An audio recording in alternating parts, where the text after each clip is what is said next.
PVRന്റെ ചൊവ്വാഴ്ചത്തെ ഓഫറിൽ കാണുന്ന രണ്ടാമത്തെ പടം മാർട്ടി സുപ്രീം എന്ന സിനിമയ്ക്ക് 129 ആയിരുന്നു. പക്ഷെ അവർ സ്ക്രീൻ 6ലാണ് കൊണ്ടിട്ടത്. ഫ്ലാറ്റ് സ്ക്രീനിൽ സ്കോപ്പ് റേഷ്യോ പടം വരുമ്പോൾ മുകളിലും താഴെയും ബ്ലാക്ക് ബാർഡ്സ് ഉണ്ടാവും. ആരോട് പറയാൻ, ആര് കേൾക്കാൻ? ഈ സിനിമയിൽ ഗംഭീരമായിട്ടുള്ള പ്രകടനമാണ്. ഇതിൻ്റെ ടെക്നിക്കൽ ക്വാളിറ്റി എന്നൊക്കെ പറയുന്നത് ടോപ്പ് നോച്ചാണ്. ഇതിൻ്റെ സ്റ്റോറി ടെല്ലിംഗ് എന്ന് പറയുന്നത് ഗംഭീരമാണ്. പക്ഷേ മെയിൻ ക്യാരക്ടേഴ്സിനോട് യാതൊരുവിധ ഇമോഷണൽ അറ്റാച്ച്മെൻറ്റും നമുക്ക് തോന്നുന്നില്ല. ആ രീതിയിലാണ് ഇതിലെ ക്യാരക്ടർ വന്നിരിക്കുന്നത്. പണ്ടൊക്കെ ബയോഗ്രഫി എന്നൊക്കെ പറയുമ്പോൾ അയാളെ വെള്ള പൂശിയെടുക്കുന്ന രീതിയിലുള്ള അങ്ങനെയുള്ള സിനിമകളാണ് വന്നുകൊണ്ടിരുന്നത്. അപ്പോൾ എനിക്ക് തോന്നുന്നു റേജിങ് ബുള്ളാണെന്ന് തോന്നുന്നു ഈ ഒരു സംഭവം. അതായത് അത് സ്കോർസീസി ആ ഒരു ഡെനീറോയുടെ ക്യാരക്ടറോട് നമുക്ക് ഇറിറ്റേറ്റ് ആവും ആ ഒരു ക്യാരക്ടർ കാണുമ്പോൾ. എന്നാൽ പിന്നെ അങ്ങോട്ടേക്ക് ഒരുപാട് ബയോഗ്രഫി എല്ലാം ഇതുവരെ വെള്ളപൂശലും കാര്യങ്ങളൊക്കെ ആയിരുന്നു. പിന്നീട് എനിക്ക് തോന്നുന്നു സോഷ്യൽ നെറ്റ്വർക്ക് ആയിരിക്കും തോന്നുന്നു കുറച്ചും കൂടി പോപ്പുലർ ആയിട്ടുള്ള ഇതുപോലുള്ളൊരു സിനിമ വന്നിരിക്കുന്നത്.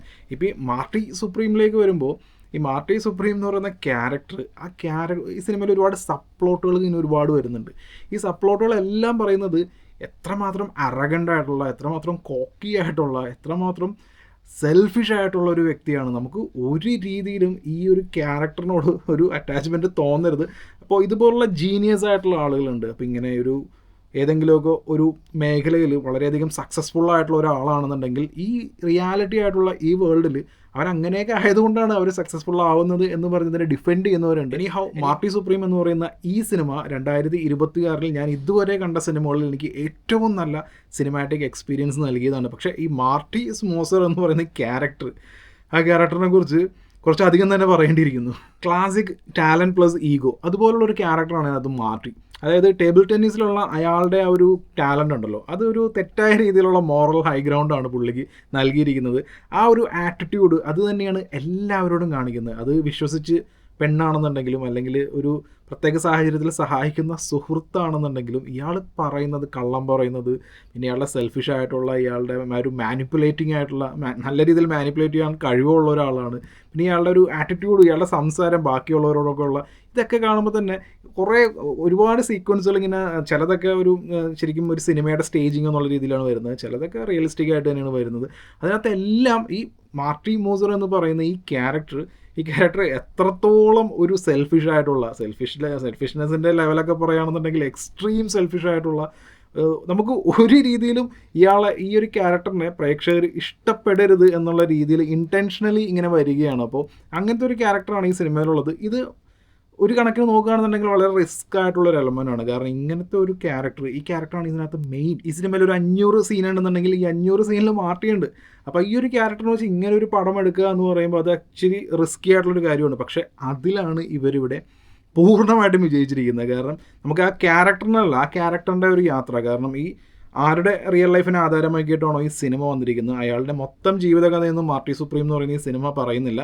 അയാളുടെ ലൈഫിലെ ഒരു പാർട്ട്, ആ പാർട്ടിനകത്തുള്ള റിഡംഷൻ ആർക്ക് ആ രീതിയിലേക്കൊന്നും ഈ സിനിമ പോകുന്നില്ല. അയാളുടെ ലൈഫിലെ ആ ഒരു പർട്ടിക്കുലർ പാർട്ട് പറയുന്നു. ആ പാർട്ടിന് അപ്പുറത്തേക്ക് പിന്നീട് എന്ത് സംഭവിച്ചു തുടങ്ങിയ കാര്യങ്ങളൊക്കെ നമ്മൾ ആ ഒരു ബയോഗ്രഫി നമ്മൾ അറിഞ്ഞിരിക്കാനേ ഉള്ളൂ, അല്ലാതെ സിനിമയിൽ ഒന്നും പറയുന്നില്ല. So real in the worst way എന്ന രീതിയിൽ ഈ മാർട്ടി എന്ന് പറയുന്ന ഈ ക്യാരക്ടറിനെ കാണിച്ചിരിക്കുന്നത് നമുക്കൊരു ഘട്ടം കഴിയുമ്പോൾ നമുക്ക് മനസ്സിലാവും ഈ സിനിമ ഒരു മോറൽ എൻഡോഴ്സ്മെൻറ്റിനേക്കാളൊക്കെ ഉപരി ഒരു സ്ട്രോങ് ആയിട്ടുള്ള, വളരെ ഗംഭീരമായിട്ടുള്ള ഒരു ക്യാരക്ടർ സ്റ്റഡിയാണ് ഈ സിനിമ നടത്തിയിരിക്കുന്നത് എന്നുള്ളത്.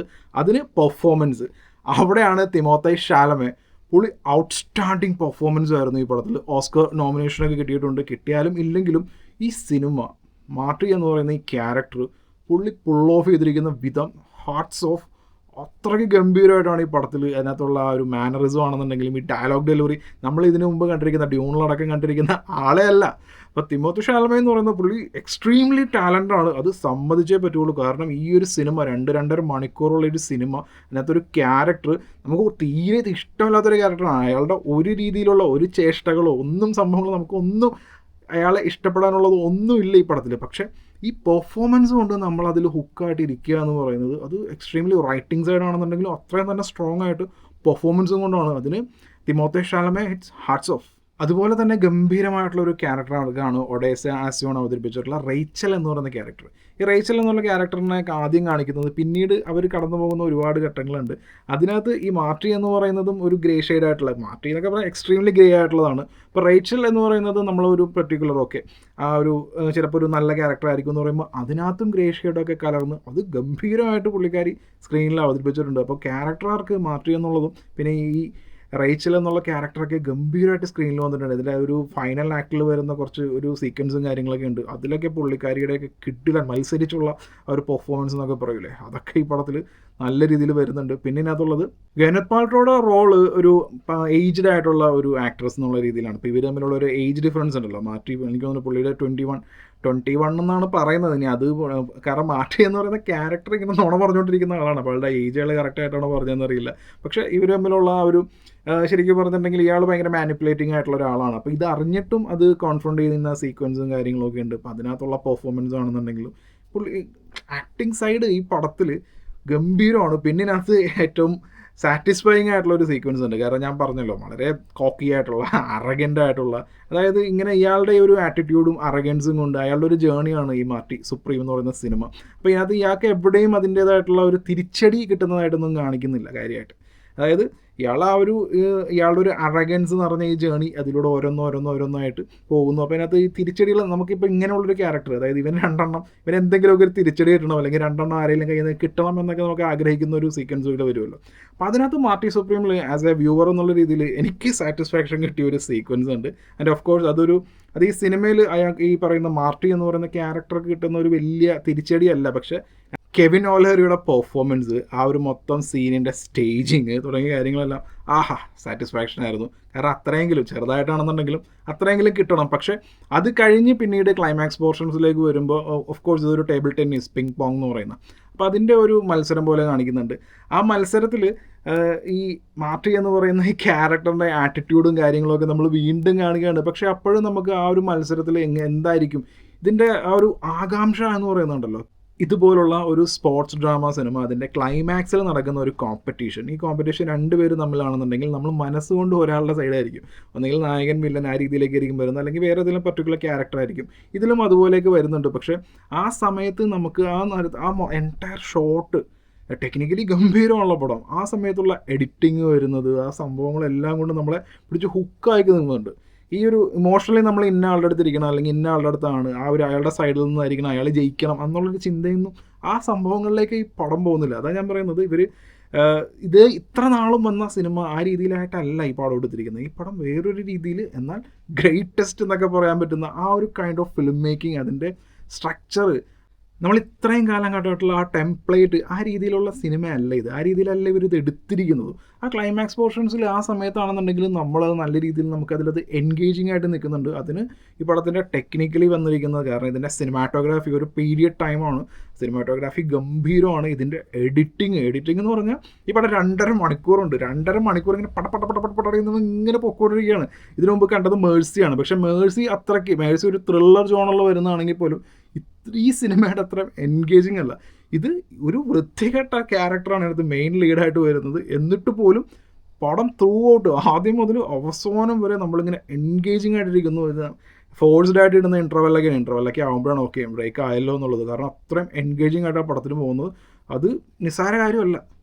പിന്നെ ഇതിനകത്ത് എസ്ര എന്ന് പറയുന്നൊരു ക്യാരക്ടറുണ്ട്. എസ്ര എന്ന് പറഞ്ഞ ക്യാരക്ടറിൻ്റെ അടുത്ത് നിന്ന് ഒരു പട്ടിയെ വെറ്റിനറി ഡോക്ടറിൻ്റെ അടുത്തേക്ക് കൊണ്ടുപോകാൻ വേണ്ടി മാർട്ടി സമ്മതിക്കുന്നതും, പിന്നെ ഓഫ് കോഴ്സ് മാർട്ടി എന്ന് പറയുന്ന ഒരു സീറോ അക്കൗണ്ടബിലിറ്റി ഉള്ളൊരു ക്യാരക്ടറാണല്ലോ, അത് ചെയ്യുന്നില്ല. പിന്നെ ആ ഒരു ഇതിനോട് ചേർന്ന് ഒരു വലിയൊരു പോർഷൻ വരുന്നുണ്ട്, അത് ഫൈനൽ ആക്ടിലേക്ക് വരെ എത്തുന്നുണ്ട്. അതാണ് കുറച്ച് എനിക്ക് ഈ സിനിമയിൽ സിനിമാറ്റിക് ആയിട്ട് തോന്നിയത്.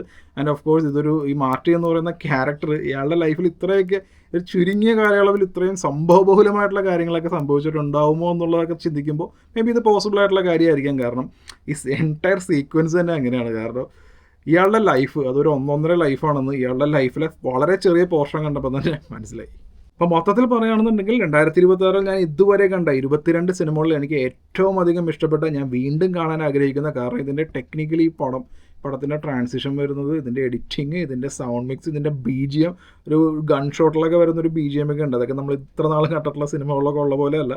ഒരു കിഡിലൻ സിനിമാറ്റിക് എക്സ്പീരിയൻസ് ആണ്. ഇതിൻ്റെ നായകൻ സ്വന്തം താല്പര്യങ്ങൾക്ക് വേണ്ടി സ്നേഹിച്ച പെണ്ണിനെയാണെങ്കിലും സഹായിച്ച കൂട്ടുകാരനെയൊക്കെ ആണെങ്കിലും വളരെ അറഗൻ്റായിട്ടുള്ള, കോക്കിയായിട്ടുള്ള, സീറോ അക്കൗണ്ടബിലിറ്റി ഉള്ള ഒരു വൃത്തികെട്ടവനാണ് നായകനെങ്കിൽ പോലും അതൊരു ക്യാരക്ടർ സ്റ്റഡി എന്നുള്ള രീതിയിൽ ഗംഭീരമായിട്ട് വരുന്നു. ടെക്നിക്കൽ പെർഫെക്ഷൻ കൊണ്ട് നമ്മളെ ഒരു നിമിഷം പോലും ബോറടിപ്പിക്കാതെ ഒരു ഡ്രാമ, ഒരു സ്പോർട്സ് ഡ്രാമയാണ് ഈ ഫിലിം. ഇതിനകത്തുള്ള ഈ സ്പോർട്സ് എന്ന് പറയുന്ന ടേബിൾ ടെന്നീസ് എന്ന് പറയുന്നത് അതാകെ 2 സീക്വൻസ്, 2 മെയിൻ സീക്വൻസ് ആയിട്ടേ വരുന്നുള്ളൂ. അത് കൂടുതലായിട്ടൊന്നും ഉപയോഗിച്ചിട്ടില്ല. ഇതൊരു പക്ക ക്യാരക്ടർ സ്റ്റഡിയാണ്. അതിൽ നമ്മൾ ഇങ്ങനെ എൻഗേജിങ് ആയിട്ടിരിക്കുക, അതിൽ നമ്മൾ സാറ്റിസ്ഫൈ ആവുക എന്ന് പറയുന്നത് അതൊരു നിസ്സാര കാര്യമല്ല. ഞാൻ പറയുന്നത് നിങ്ങളെല്ലാവരും തിയേറ്ററിൽ കണ്ടിരിക്കേണ്ട, മസ്റ്റായിട്ടും കണ്ടിരിക്കേണ്ട ഒരു സിനിമയാണ് മാർട്ടി സുപ്രീം. ഇത് മിസ്സാക്കിയാൽ നഷ്ടമാണ്. അത്രേ പറയാനുള്ളൂ.